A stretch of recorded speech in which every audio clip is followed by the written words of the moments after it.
Frenkie de Jong tá dando trabalho para o Barcelona quando o assunto é renovação de contrato, e quem informou isso nesse final de semana foi o jornal espanhol El Nacional. A publicação falou que os catalães deram ultimato ao holandês para que ele renove logo seu vínculo. Vale a pena lembrar que ele vem ignorando há meses a proposta apresentada. Então o clube agora quer que ele explique suas razões para não ter aceito ainda estender o seu contrato, ou então ele será colocado à venda em 2025. O atual contrato de Frenkie de Jong se encerra em 2026 e o Barcelona não quer de jeito nenhum perdê-lo grátis. Então, se a situação não mudar, ele será vendido no máximo ao fim da temporada. Manchester United e Paris Saint-Germain são dois clubes de olho na situação do meio-campista e só estão aguardando o desfecho da história para saber se apresentam ou não um projeto ao jogador. Até agora, De Jong ainda não conseguiu jogar nessa temporada, pois está lesionado, e seu retorno ainda não tem uma data prevista.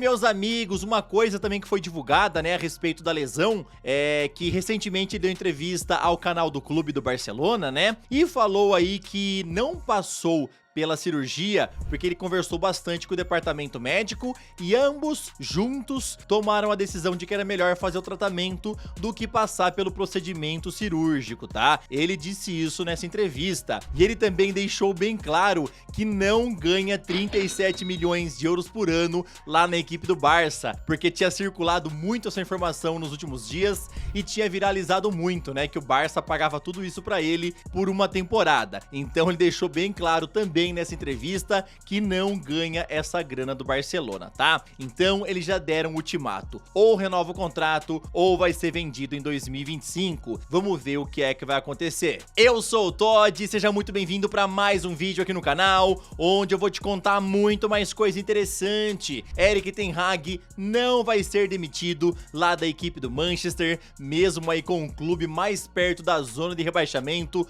do que do topo da tabela. Bora te falar sobre os jogos de ontem do futebol europeu, também os jogos de ontem aqui do Brasileirão. Tite foi demitido, meus amigos. Bora te explicar essa história. O vídeo tá muito bom, então, sem mais enrolações, solta a intro!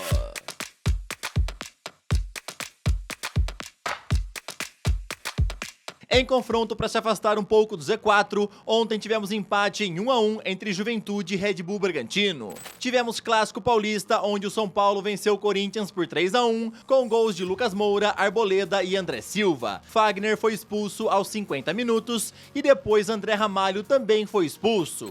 O Lanterna Atlético Goianiense venceu o Fluminense em casa por 1 a 0 e agora mantém a esperança de continuar na Série A. Já o Fortaleza segue invicto em casa nesse Brasileirão, pois ontem venceu o Cuiabá por 1 a 0 lá na Arena Castelão. Em jogo marcado por vaias e protestos contra Tite, o Flamengo marcou com Gerson no finalzinho e assim venceu o Atlético Paranaense por 1 a 0. Cauli ontem completou 100 jogos pelo Bahia e comemorou marcando o único gol da vitória por 1 a 0 em cima do Criciúma. Lá no Mineirão tivemos empate em 1 a 1 entre Cruzeiro e Vasco. Matheus Carvalho ainda foi expulso no segundo tempo. Internacional meteu 3 a 1 no Vitória e assim chegou a 8 jogos de invencibilidade. Após 28 rodadas, a tabela tá assim: Botafogo lidera com 57 pontos, Palmeiras tem 1 a menos, Fortaleza 55, Flamengo 48, São Paulo 47 e Bahia completa o G6 com 45. Na zona de rebaixamento temos Corinthians, Fluminense, Cuiabá e Atlético Goianiense. Meus amigos, ontem o Tite foi muito vaiado no jogo do Flamengo, teve muito protesto e agora, de manhã, o Flamengo anunciou oficialmente a demissão do técnico. Então Tite não comanda mais a equipe rubro-negra e agora, por enquanto, quem assume de forma interina é o Filipe Luís, que estava treinando a equipe sub-20, o ex-jogador do Fla, que se aposentou recentemente. Inclusive, o Flamengo aí soltou um comunicado falando o seguinte sobre isso: o Clube de Regatas Flamengo informa que o técnico Tite e sua comissão técnica não comandam mais o elenco rubro-negro. A direção agradece aos profissionais e deseja sorte na continuidade de suas carreiras. Filipe Luís assume a equipe interinamente. Meus amigos, muitos torcedores queriam o Tite ir fora do Flamengo o quanto antes. Tinha aquela possibilidade, né, falada pela imprensa brasileira, de que ele ia continuar até o fim da temporada e só depois ir embora. Mas a situação realmente estava ficando cada vez pior e o Flamengo optou por demiti-lo, tá? Muita gente também queria aí ver o Felipe Luiz ganhando uma chance e é isso que ele vai ganhar, tá? Vai comandar por enquanto de forma interina. Vamos ver se o Flamengo vai em busca de algum outro técnico mais experiente ou se vai manter o Felipe Luiz pelo menos até o fim da temporada. A CBF acatou o pedido do Flamengo e alterou a data do jogo de volta da semifinal da Copa do Brasil contra o Corinthians do dia 17 de outubro para o dia 20, o que acabou antecipando o jogo do Timão contra o Atlético Paranaense pelo Campeonato Brasileiro. Isso irritou bastante a equipe do Corinthians e também o presidente Augusto Melo, que chegou até publicar uma nota oficial contra essa mudança de data da Copa do Brasil. Agora então ele subiu o tom contra a CBF ao postar o seguinte vídeo nas redes sociais. Lamentável o que vem acontecendo. Hoje, domingo, dia de um grande jogo para nós. Fomos surpreendidos com essa mudança de data do jogo contra o Flamengo na Copa do Brasil, na qual eu pessoalmente estive na CBF falando com o presidente Edinaldo. Foi esclarecido, mandamos requerimento assim que saiu as notícias da internet, na qual o Corinthians poderia ter essa mudança de data, na qual não fomos consultados antes, porque o mando de jogo seria nosso, é nós que deveríamos tentar de alguma forma e não fizemos. O Corinthians foi desrespeitado. Queria entender qual o motivo da mudança. A Copa do Brasil de quarta-feira para o domingo, da antecipação do domingo para a quinta-feira do jogo do Campeonato Brasileiro, no qual é muito importante para o Corinthians. Nos deu uma justificativa dessa mudança. O Corinthians jamais quer ser beneficiado, mas jamais vai aceitar que alguém seja beneficiado. Queremos simplesmente que cumpra o regulamento tanto da FIFA quanto da CBF. O Corinthians não vai admitir esse tipo de coisa. Temos pacote de torcedores, temos toda uma logística pronta na qual seremos prejudicados. O Corinthians hoje está em 3 competições. Ele está se preocupando com 3 competições. Não podemos ser prejudicados. Já temos um planejamento para isso. O próprio treinador do Flamengo outro dia deu uma entrevista criticando o diretor de competições, Júlio Avelar, na qual essas mudanças de data estavam prejudicando os clubes e os próprios atletas com lesões e outras coisas mais. Então nos deu um motivo para essa mudança. Assim como o Corinthians vai respeitar o regulamento da CBF, gostaríamos que a CBF respeitasse o seu regulamento. Inclusive o Corinthians respeita tanto o regulamento da CBF, na qual, por minutos, Memphis não foi inscrito na Copa do Brasil. E nós respeitamos o regulamento da CBF. E não estamos sendo respeitados desta forma. O Corinthians é o time do povo, o Corinthians não é brincadeira, o Corinthians é resistente, o Corinthians é contra tudo e contra todos. E isso não acaba por aqui. E vai Corinthians! O portal GE informou que inicialmente está descartada a possibilidade do clube descumprir qualquer medida nesse primeiro momento, mas o Corinthians está analisando o que pode fazer em relação à mudança da data. Lembrando que o jogo de volta entre Vasco e Atlético Mineiro também teve data alterada. Agora então os 2 jogos de ida acontecerão já nessa semana, no dia 2, tá bom? E aí os jogos de volta acontecem um no dia 19 e outro no dia 20 de outubro. A CBF alegou, né, que teve que fazer essas mudanças por conta do calendário das semifinais da Libertadores e também da Copa Sul-Americana. Então, datas alteradas, mas o Corinthians não gostou disso e o Vasco também não. Agora, rapidão, queria te pedir aquela moral, deixa o like no vídeo, se inscreve no canal e também ativa o sininho. Aqui sempre tem vídeos novos pra te deixar muito bem antenado em relação a esse esporte tão maravilhoso e amado por todos nós. Agora é hora de falar sobre o patrocinador desse vídeo, que é somente para maiores de 18 anos. Então, se você é menor de idade, pula essa parte, tá bom? Eu tô aqui na plataforma com uma banca de um pouco mais de 5 mil reais. Vou entrar com 1.300 aqui no jogo Mines. Escolhi para ter 6 bombas e 19 diamantes. Meu objetivo é acertar o maior número de diamantes e evitar as bombas, tá?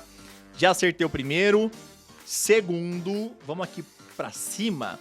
Terceiro, 4º diamante e agora o 5º, tá? Já vou retirar, galera, já retirei. a grana já veio pra minha banca e eu quero te lembrar que se você tiver qualquer problema, é só acessar o suporte ao vivo aqui no cantinho do site e contar o que é que você precisa. Lembre-se que aqui é pra você sempre jogar com responsabilidade. Não venha pensando que você vai fazer renda extra, não venha pensando que você vai ficar milionário. Aqui é entretenimento. Pra você depositar existem várias maneiras, só que a mais rápida e prática é o Pix, onde o depósito mínimo é de R$20. Pra você sacar também tem maneira via Pix, bem rápido, bem prático. Fazendo seu cadastro e usando o meu código TOD, você pode ganhar até R$1.000 de bônus e também 40 rodadas grátis no seu primeiro depósito. Acesse o link na descrição. Ontem, pela Ligue 1, o Lyon venceu o Toulouse por 2-1 e o Olympique de Marselha perdeu fora de casa para o Strasbourg por 1-0. Assim, a tabela da Ligue 1 está desse jeito após 6 rodadas. Paris Saint-Germain e Mônaco têm 16 pontos, Marselha tem 13 e Reims completa G4 com 11. Já pela Bundesliga, ontem o Frankfurt venceu o Holstein Kiel por 4-2. Após 5 rodadas, o Bayern de Munique lidera com 13 pontos, Frankfurt tem 12, Leipzig tem 11 e Leverkusen completa o G4 com 10 pontos.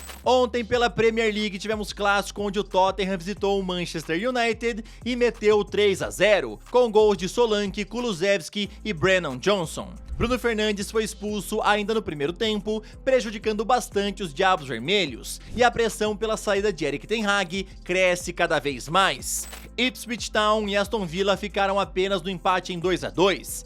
Então, após 6 rodadas, a tabela da Premier League está assim: Liverpool é o líder com 15 pontos, Manchester City e Arsenal vêm logo atrás com 14, e o Chelsea completa o G4 com 13 pontos. Ontem tivemos clássico de Madrid, onde o primeiro tempo foi bem fraquinho, com poucas chances criadas. Já no segundo tivemos gol de Éder Militão aos 64 minutos, onde Courtois comemorou bastante e a torcida do Atlético não gostou. Eles então começaram a arremessar objetos no campo e o árbitro teve que paralisar a partida. Koke, Jimenez e Simeone foram então conversar com os torcedores e 10 minutos depois o jogo voltou. Ángel Correa acabou marcando e empatando a partida, então o jogo terminou no placar de 1-1. Após 8 rodadas, Barcelona lidera a La Liga com 21 pontos, Real Madrid tem 18, Atlético de Madrid tem 16 e Atlético Bilbao tem 14, fechando o G4. Pelo Campeonato Português, Braga ontem atropelou o Rio Ave, vencendo por 4-0, mesmo placar da goleada do Porto sob o Arouca. Após 7 rodadas, o Sporting lidera com 21 pontos, Porto tem 18, Benfica 16 e Santa Clara completa o G4 com 15 pontos. Na coletiva pós-jogo de ontem, Erik ten Hag foi questionado se poderia ser demitido do Manchester e a sua resposta foi bem taxativa: "Não estou pensando em ser demitido, todos nós tomamos essa decisão de ficar juntos no verão, era um plano claro, foi decidido como um grupo de proprietários e um grupo de liderança. Também tomamos a decisão após uma revisão clara, o que temos que melhorar, como uma organização, como construir um time. Todas as decisões tomadas em conjunto e também sabendo que levaria algum tempo. Então estamos todos lá em uma página, um barco, a propriedade, o grupo de liderança e a equipe, jogadores também e eu, é claro." Lembrando vocês que mais uma vez o Manchester United vem fazendo um péssimo começo de temporada e até agora, dos 18 pontos disputados, eles conseguiram conquistar apenas 7 e estão em 12º lugar da Premier League. O Ten Hag já vinha sofrendo uma enorme pressão aí da torcida, para ser demitido, porém conseguiu ganhar um título no fim da última temporada, o que conseguiu fazer ele se manter um pouco mais no cargo. Ele teve garantia aí dos proprietários, que não será demitido e que o projeto vai continuar. Ele alega que precisa de mais tempo, de mais paciência para conseguir fazer o time jogar bem, tá bom? Porém, segundo a imprensa inglesa, o United já está começando a cogitar mais pra frente uma troca de técnico e inclusive o Van Nistelrooy pode ser quem assuma a equipe, tá? Hoje em dia ele é auxiliar do Erik ten Hag e pode ser que ele ganhe uma chance. Mas nesse momento, o Ten Hag ainda não será demitido. O United vive um péssimo começo de temporada, hoje em dia tá mais perto da zona de rebaixamento do que do topo da tabela da Premier League. Hoje pela manhã, Antoine Griezmann nos pegou de surpresa, anunciando a sua aposentadoria da seleção francesa. Ele postou um vídeo nas redes sociais com seus melhores momentos com a camisa da França e escreveu a seguinte legenda: "Obrigado por todas as memórias desse maravilhoso capítulo, é hora de me despedir." O atacante de 33 anos se despede da seleção, somando 137 partidas, onde marcou 44 gols e deu 38 assistências. Ao todo, foram 10 anos defendendo a seleção principal, onde ele conquistou uma Copa do Mundo em 2018 e também uma Liga das Nações em 2021. Em breve também deveremos vê-lo deixando o futebol europeu, pois vale a pena lembrar que em julho desse ano, o jornal L'Equipe avisou que o Los Angeles FC já estava negociando a sua chegada para 2025. E uma coisa que ajudava bastante na sua ida para lá são os dois ex-companheiros de seleção que já jogam pelo time da MLS, Olivier Giroud e também Hugo Lloris. Meus amigos, também foi divulgado, que o Griezmann possui uma multa rescisória de apenas 10 milhões de euros. Na minha opinião, o Griezmann ainda consegue atuar em alto nível por mais algumas temporadas no futebol europeu, mas se realmente ele quiser começar a pegar um pouquinho mais leve, aí pode se mudar para MLS, ficar um pouco mais tranquilo, curtir um pouco mais a família, começar já a colocar aquele pé no freio, Mas como eu falei pra vocês, pra mim, ele ainda consegue atuar tranquilamente por mais umas temporadas em alto nível lá no futebol europeu, e inclusive, apenas 10 milhões de euros, com certeza ia ser uma contratação muito interessante para vários clubes, tá? Já que é um valor bem barato. Vamos ver o que é que vai acontecer. Mas o que a gente sabe é que na seleção francesa ele não joga mais, Se aposentou. Sérgio Ramos segue livre no mercado e pode acabar tendo um destino bem inesperado, que seria o futebol africano. Segundo a imprensa europeia, o clube interessado nele é o Zamalek, que vem dominando o futebol do Egito, e eles têm um projeto ambicioso, com foco total nesse momento sendo a contratação de uma grande estrela do futebol, que seria justamente Sérgio Ramos. Inclusive, o próprio presidente do Zamalek confirmou isso ao dizer o seguinte nos últimos dias: o Zamalek é um grande clube e merece jogadores assim. Vemos um acordo com Sérgio Ramos, não só como algo bom em termos esportivos, mas também em termos de marketing. Todo mundo quer Ramos. Lembrando a vocês que, por enquanto, até o momento que eu estou gravando o vídeo, ainda não há acordo entre as partes, mas as negociações seguem a todo vapor e em breve deveremos ter alguma novidade. Meus amigos, Sérgio Ramos ainda está livre no mercado, foi procurado por times da MLS, da Arábia, teve até time brasileiro, de olho no Sérgio Ramos. Ele foi ligado a Vasco, a Corinthians, a Flamengo, a Grêmio, porém o jogador segue livre no mercado. Então, segundo a imprensa europeia, o Zamalek nesse momento seria o time mais perto de contratar o Sérgio Ramos, O que eu quero perguntar pra vocês é o seguinte: vocês acham aí que se o Espanhol esperar até a próxima janela, que é em janeiro, pode ser que venha alguma proposta interessante de algum time europeu? O que vocês fariam aí se vocês fossem o Sérgio Ramos? Fechava aí com o Zamalek ou esperava um pouquinho mais até a próxima janela pra ver se chega algo interessante da Turquia ou então de alguma outra liga da Europa? Qual que é a tua opinião? Comenta aí, beleza?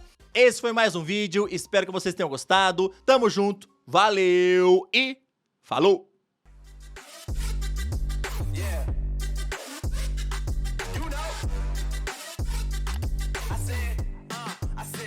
It's gonna be a long night.